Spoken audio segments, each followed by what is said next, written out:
Film की शुरुआत एक माँ लीना से होती है जो गहरी नींद में है। तभी उसका छोटा बेटा चाइम उसे जगाता है और बार बार कहता है, मुझे तैरना है, बाहर बहुत पानी है। लीना को लगता है कि बच्चा सपना देख रहा है, लेकिन कुछ ही देर बाद उसे बाहर से पानी टपकने की आवाज़ सुनाई देती है।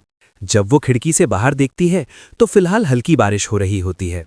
लीना किचन में जाकर नाश्ता बनाने लगती है। तभी उसकी माँ का फ़ोन आता है। वहाँ भी बारिश हो रही होती है। माँ उसे सावधानियां बताती है कि बारिश के मौसम में कैसे सेहत का ध्यान रखा जाए।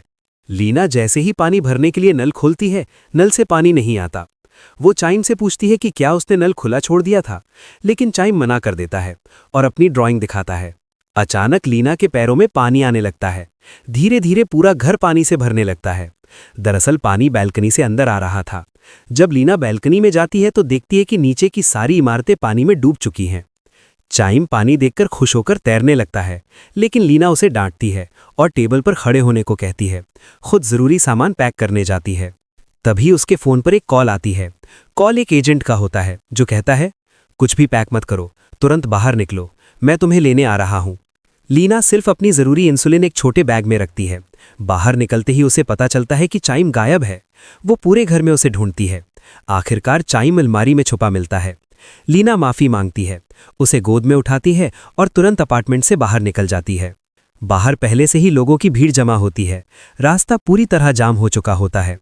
ऊपर जाने का कोई रास्ता नहीं मिलता तो लीना दूसरा रास्ता चुनती है।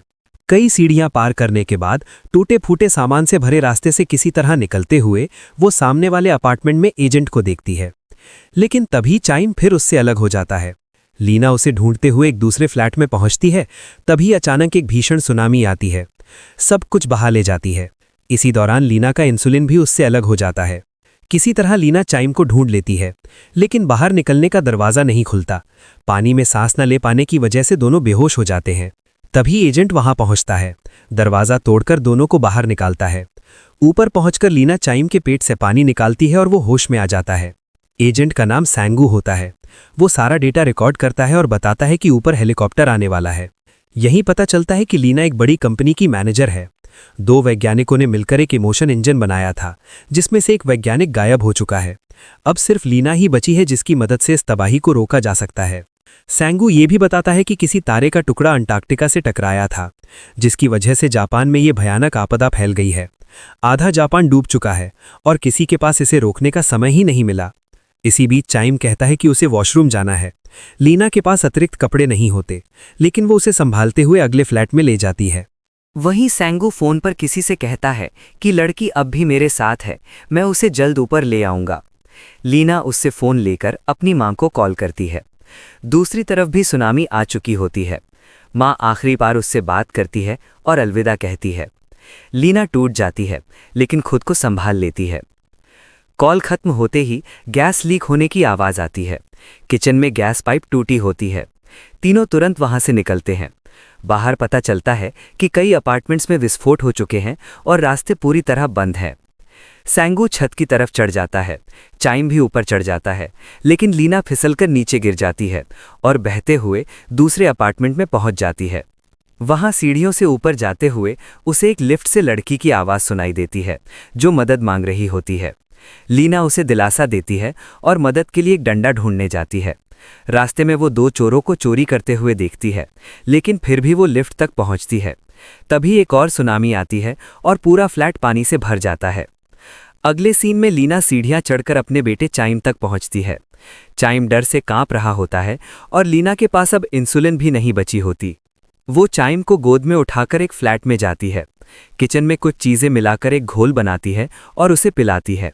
यहीं एक फ्लैशबैक शुरू होता है, जहां दोनों वैज्ञानिक एक साथ बैठे दिखाई देते हैं। फ्लैशबैक में हमें दिखाया जाता है कि दूसरे वैज्ञानिक ने कहा था कि एक दिन चाइम और मेरी बेटी जेसिका को यहां से ले जाया जाएगा। यहीं ये बड़ा खुलासा होता है कि ये सब कुछ लीना के लिए बनाया गया एक प्रोजेक्ट था। आगे चलकर यह भी इशारा मिलता है कि भविष्य की कुछ कहानियों में ये सामने आएगा कि चाइम का असल में कोई अस्तित्व ही नहीं था। अब कहानी वापस वर्तमान में लौटती है। चाइम होश में आ चुका होता है। बारिश रुक चुकी होती है और धूप निकल आती है। लीना नल खोलकर देखती है, लेकिन अब भी पानी नहीं आता। वो सैंगू से कहती है कि शायद खतरा टल गया है। सैंगू भी यही मानता है कि वे शायद बेवजह डर गए थे। अपार्टमेंट में कुछ देर के लिए सुकून और राहत का माहौल बन जाता है। लीना और सैंगू आपस में बातें करने लगते हैं।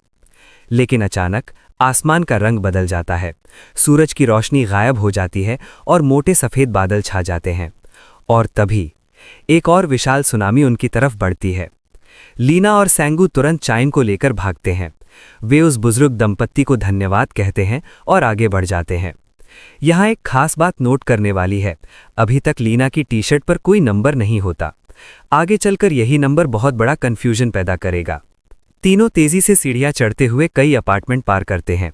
एक फ्लैट में लीना देखती है कि एक महिला प्रसव पीड़ा में है और बच्चा होने वाला है।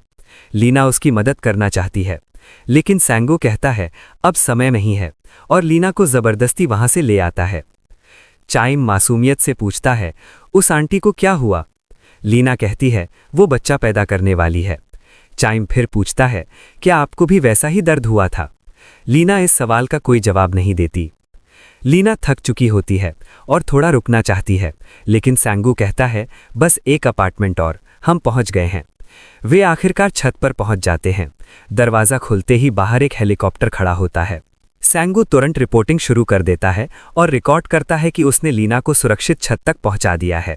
यहाँ पता चलता है कि लीना को एक रिसर्च सेंटर ले जाया जा रहा है, क्योंकि वही एक अकेली इंसान है जो मोशन इंजन के बारे में सब जानती है। अचानक लीना और चाइम को अलग कर दिया जाता है। चाइम के हाथ लोहे की ग्रिल से बांध दिए जाते हैं। लीना कुछ भी समझ नहीं पाती। वो सैंगू से पूछती है, तुमने हमारे साथ ऐसा क्यों किया? सैंगू चुप रहता है और फिर कहता है, दूसरा असिस्टेंट भागा नहीं था, उसने खुद मरने का फैसला किया था और चाइम को पहले से ही रिसर्च सेंटर वापस ले जाना तय था। इसके बाद सैंगू हेलीकॉप्टर की तरफ बढ़ जाता है। उधर चाइम को एक इंजेक्शन लगाया जाता है और उसके सारे बाल काट दिए जाते हैं। लीना टूट जाती है। वो अधिकारियों के पैरों में गिरकर गिड़गिड़ाने लगती है कि उसके बेटे को कुछ न किया जाए। वो बस एक बार चाइम से मिलने की इजाजत मांगती है। लीना चाइम के पास जाती है और उसके कान में कुछ कहती है। क्या कहा था, ये राज आगे की कहानी में खुलता है। लीना जैसे ही हेलीकॉप्टर की तरफ बढ़ती है, तभी वो देखती है कि एक अधिकारी ने सैंगू को गोली मार दी है। एक सीनियर ऑफिसर उससे कहता है, आज तुम जिंदा जाओगी, बाकी सब यहीं मारे जाएंगे। लीना को हेलीकॉप्टर में बैठा दिया जाता है। उसके सारे निजी सामान छीन लिए जाते हैं। हेलीकॉप्टर में एक अजीब सा उपकरण होता है जो किसी मसल टाइप मशीन जैसा दिखता है। हेलीकॉप्टर लॉन्च होता है और उसी पल नीचे एक और विनाशकारी सुनामी सब कुछ तबाह कर देती है। अगले सीन में हमें स्पेस स्टेशन दिखाया जाता है। यहाँ ये साफ हो जाता है कि पूरी दुनिया में अब सिर्फ एक ही इमोशन इंजन बचा है। आगे जो भी होने वाला है, सब कुछ इसी एक इंजन के जरिए होने वाला है। तभी स्पेस स्टेशन में अनाउंसमेंट होती है कि कुछ छोटे तारे यानी एस्टेरॉइड्स स्टेशन से टकरा गए हैं। इसके बाद कहानी फिर से शुरुआत वाले सीन पर लौट जाती है, जब लीना पहली बार नींद से जागती है। अब एक बड़ा फर्क दिखाई देता है। इस बार लीना की टी शर्ट पर नंबर लिखा होता है और अपार्टमेंट पहले से ही पानी से भरा होता है। घर से निकलते वक्त चाइम उसे बताता है कि उसने एक पेंटिंग बनाई है और मोबाइल पर भेजी है, उसे जरूर देखना चाहिए। जब चाइम अलमारी में छिपता है तो वो ये भी कहता है कि कल मैं 6 साल का था, आज भी 6 का ही हूं। दिन बदल रहा है लेकिन मेरी उम्र नहीं बढ़ रही। लीना उसे लेकर बाहर निकलती है, लेकिन तभी एक भयानक सुनामी आती है। दोनों पानी में गिर जाते हैं। लीना चाइम को ऊपर उठाती है, लेकिन जैसे ही वो सतह पर आती है, चाइम गायब हो चुका होता है। लीना दोबारा पानी में कूद जाती है। जब उसकी आंख खुलती है तो सामने सैंगू होता है और हैरानी की बात ये, लीना की टी शर्ट का नंबर बदल चुका होता है। अब हर बार जैसे जैसे लीना की टी शर्ट का नंबर बदलता है, कहानी एक नए रास्ते पर चलने लगती है। इस बार लीना उस गर्भवती महिला की मदद भी करती है जिससे वो पहले गुजर चुकी थी। चलते चलते लीना को याद आता है कि चाइम ने कुछ तस्वीरें बनाई थीं और मोबाइल पर भेजी थीं। जब वो फोन देखती है तो उसे एहसास होता है कि वो सिर्फ तस्वीरें नहीं थीं, बल्कि भविष्य के दृश्य थे। एक तस्वीर में हेलीकॉप्टर उड़ रहा था और लीना उससे दूर जा रही थी। एक तस्वीर उस पल की थी जब लीना चाइम के कान में कुछ कह रही थी। अब लीना समझ जाती है, पूरा खेल वहीं से शुरू हुआ था, जब डर के मारे चाइम कहीं छिप गया था। जैसे ही लीना अलमारी खोलती है, पीछे से हमलावर हमला कर देते हैं। सैंगू भी वहां होता है। टी शर्ट का नंबर फिर बदलता है। जब सेंगू वहां से जाने लगता है तो लीना उससे कहती है कि तुम जो भी कर लो आखिर में छत पर मरोगे।